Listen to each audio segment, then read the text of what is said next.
Lancé pour la première fois sur l'antenne de M6 en 1993, le magazine Zone Interdite est aujourd'hui devenu l'un des programmes les plus incontournables de la chaîne dirigée par Nicolas de Tavernost. Diffusée en alternance avec le magazine Capital, l'émission sera de retour pour un nouveau numéro inédit dimanche 15 janvier 2023, à partir de 21h05 sur M6. Pour rappel, plusieurs figures emblématiques du paysage audiovisuel français se sont succédé à la présentation de Zone Interdite au fil des années.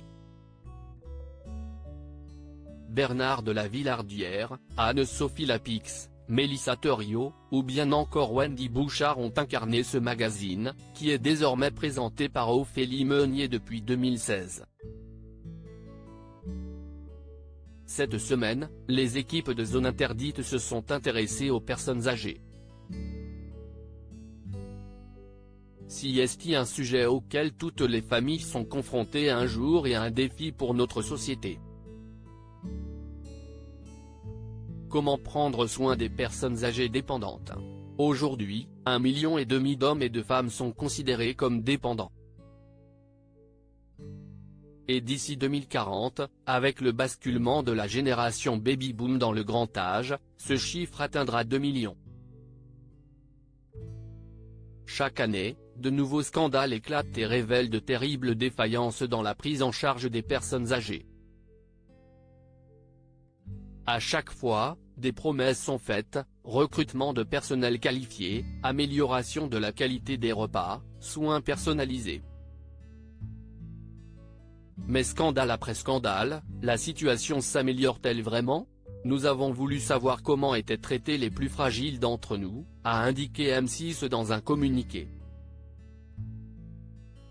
Zone Interdite, la vieillesse au cœur du prochain numéro de l'émission. Pierre fait partie des 600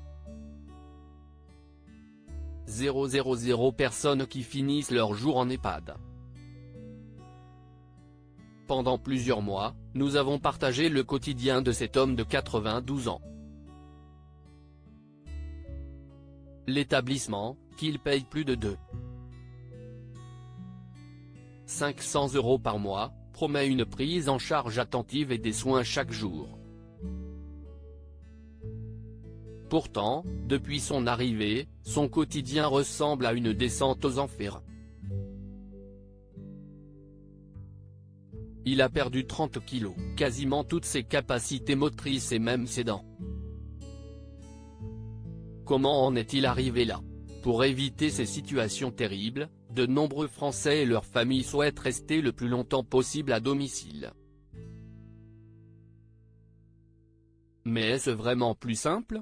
Comment s'organiser quand le corps ne suit plus et qu'on est seul à la maison? A ajouté la chaîne.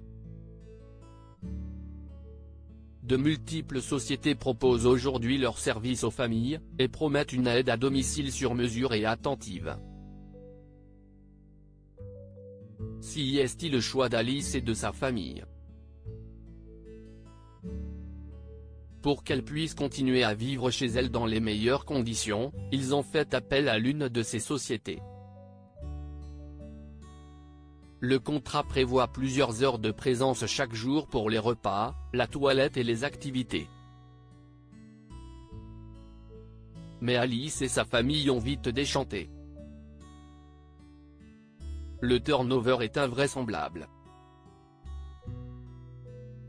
Certains mois, elle a affaire à 18 personnes différentes, des inconnus avec lesquels elle doit partager son intimité. Si pour Alice la situation est difficile, pour les employés de ces sociétés, les cadences sont infernales. Chaque tâche est chronométrée. Peuvent-ils exercer leur métier correctement dans ces conditions? A finalement conclu M6.